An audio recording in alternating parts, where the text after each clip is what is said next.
Doutor, e quando, na verdade, quando esse paciente chega, né, e te pergunta, né, a escoliose ela tem cura? Tem solução? Se tem tratamento, qual o tratamento que a gente deve procurar? Então, essa é uma ótima pergunta. Escoliose tem cura, mas tem controle também. Eu diria que ela tem mais controle do que cura, tá? E nem toda escoliose tem que ser curada, né? Nem toda escoliose merece tratamento. Acho que essa que é a primeira coisa, né? Existem escolioses que são apenas observadas, e observar não significa abandonar o tratamento.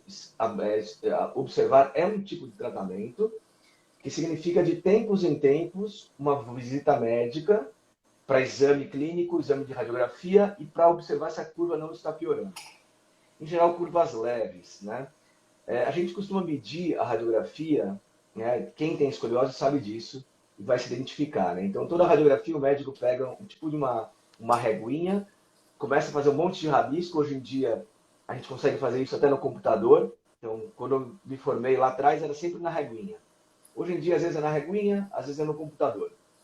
E a gente mede a curva, e isso dá um número, dá um ângulo, tecnicamente chama ângulo de Cobb, que é o nome de quem descreveu o ângulo lá atrás, e isso dá um número, né? Esse número é um número de graus da deformidade, né? Então, para a gente falar se a deformidade é leve, moderada ou grave, por exemplo, a gente mede a curva ou as curvas. Em geral, a gente mede mais de uma, né? E aí dá um número, né? Esse número, associado com a idade esquelética do paciente, né? Nem sempre a idade cronológica, porque às vezes uma criança de 12 é muito parecida com uma criancinha de 9, ou uma criança de 12 parece uma mulherona, uma adulta. Então a idade cronológica não é tão importante. Mas a idade óssea é fundamental. Por quê? Porque a gente sabe que durante o crescimento ósseo, as curvas tendem a piorar. Então, a gente leva em consideração isso, examina, obviamente. Tem uma série de alterações do tronco que são muito importantes, né? Então, a altura do ombro, por exemplo, a altura da escápula, que é a pá aqui atrás. Então, na rotação da escoliose, a escápula fica um pouco mais projetada ou não. O tronco, né? O tronco, ele tende a desaparecer de um lado. Então, um lado fica com a silhueta bonitinha da cintura e o outro lado some, porque a curva está indo para o lado. Então, essa simetria é importante. Ou a própria pelve. Então, a gente examina tudo isso, né? A gente faz aqui, Uhum. vocês também fazem isso no consultório. E somado a isso, né, e ao entendimento de que fase do desenvolvimento esquelético aquela criança está. Então, se for menina, se já teve menarca, se não teve menarca, se está perdendo roupa, se está crescendo, a gente mede a cada retorno e vê a altura da criança. E junto isso, né, o exame físico, né, com o número mágico, que é o número da radiografia, eu classifico em leve, moderado e grave, de maneira bem resumida aqui para vocês, né? E aí, com esse valor, eu determino se essa escoliose tem que ser tratada ou se não tem que ser tratada, né? E o tratamento aí, Débora, ele é muito variado, né? Como eu falei, curvas leves abaixo de 20 graus, por exemplo, muitas vezes a gente não faz nada. Nem fisioterapia, às vezes nem fisioterapia. São casos que a gente observa, volta a cada 6 meses, faz um raio-x, e a gente vai seriando até a hora que esse crescimento esquelético para, e eu fico tranquilo e a gente oficialmente vence a batalha. Então, se me pergunta, tem cura? Talvez vai ter uma curva residual, uma curva que não vai progredir, eu fico tranquilo, acalmo a família e a vida continua mesmo com a escoliose, né?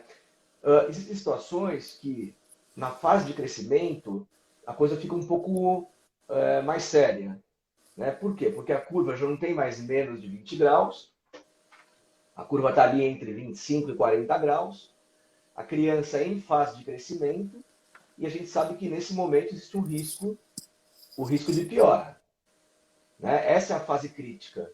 Ele procura no consultório, né, com uma curva que tem esse valor mágico entre 25 e 40, em crescimento, e eu vejo isso tanto por essas questões que eu mencionei agora há pouco, né, físicas, né, criança em crescimento, mais a radiografia, aí isso é uma série radiografias que podem me dar essa informação do quanto essa criança está crescendo. Uma delas é a bacia, o sinal de Richter, é o mais comum, né? É o que eu uso mais na minha prática diária. Ah, existem outros, húmero, rádio, existem.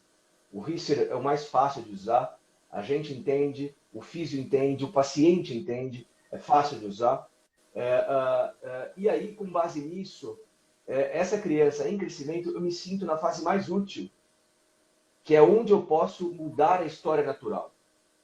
Que é onde você pode, Débora, e os fisioterapeutas estão aqui assistindo a gente, nós podemos mudar a história natural. Qual que é a história natural? A história natural é o seguinte, se você não fizer nada pelaquela criança, qual a chance dela piorar? Então, se ela tiver Muito entre grande. 40 graus e o Richter muito baixo, a chance aumenta. Se ela passar dos 40 graus, ela beira os 100%. Então, por isso que 40 graus, 45 graus, costuma ser um valor de corte para indicar cirurgia em crianças imaturas. Porque o risco de progressão ele é muito alto e beira os 100%.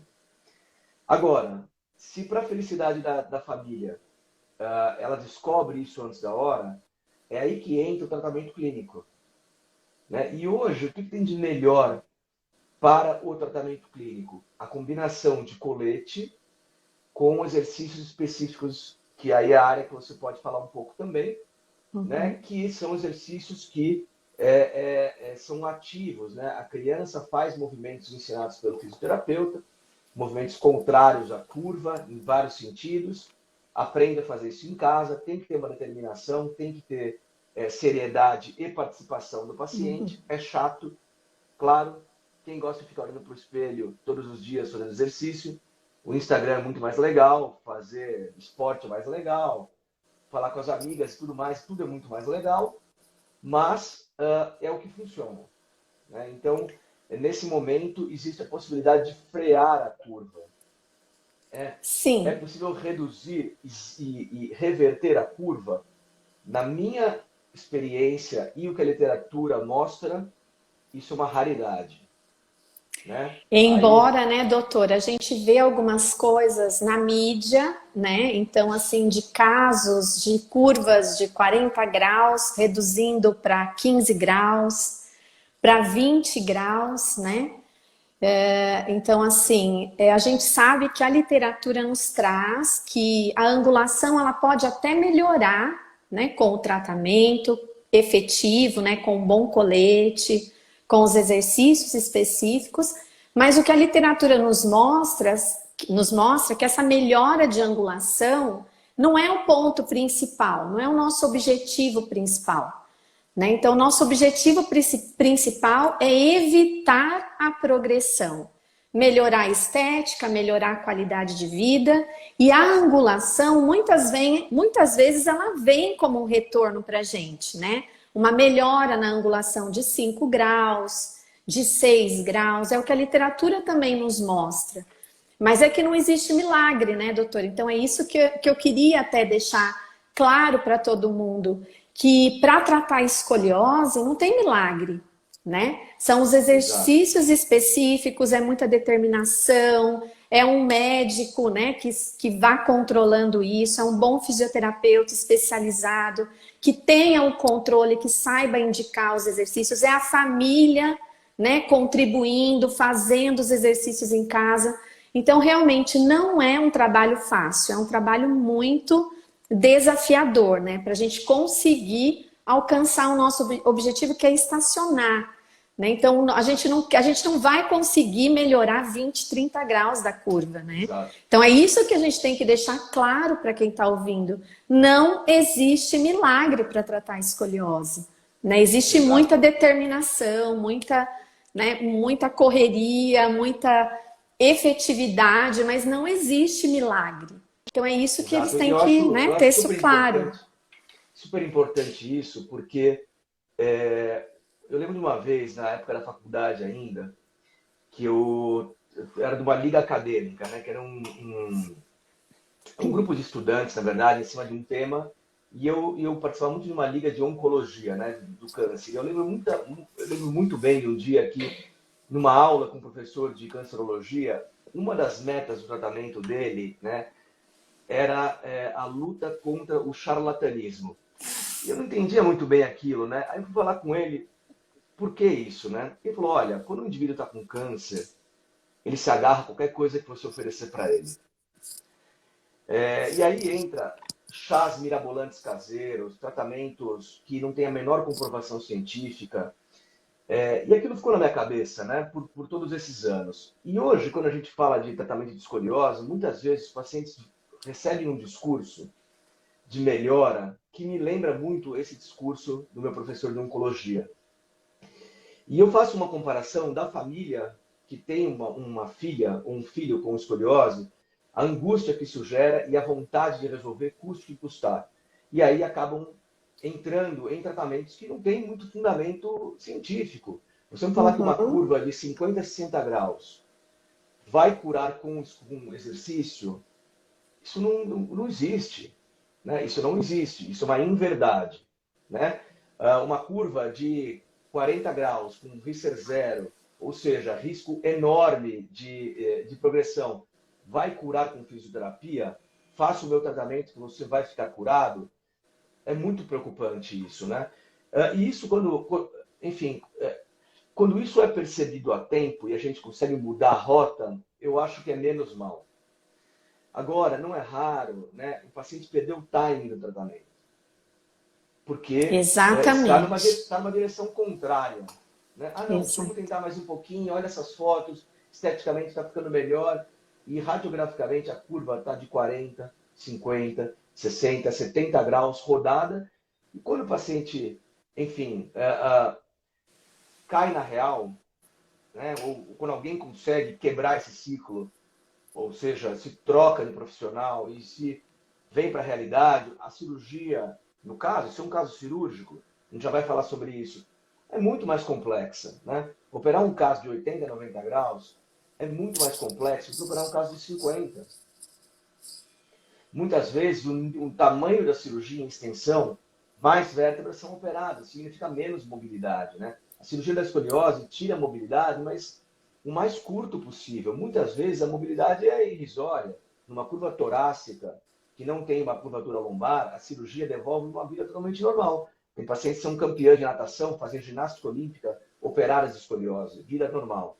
Agora, se a curva lombar vai estruturando e se perde o timing inicial, a cirurgia final, de repente, é uma cirurgia de dupla curva. E uma curva lombar que poderia ter sido tratada espontaneamente, simplesmente com alinhamento da torácica, acaba sendo anestesiada.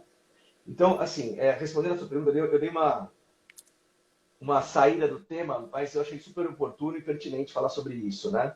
Até porque a gente está numa rede social, né? Então, muitas pessoas estão aqui, visitam outras fontes de informação, então eu acho muito importante a gente trazer todo mundo para o que tem de científico sobre o assunto. Acho que a gente está no Hospital Escola e a gente pode tranquilamente falar sobre isso, né, Débora?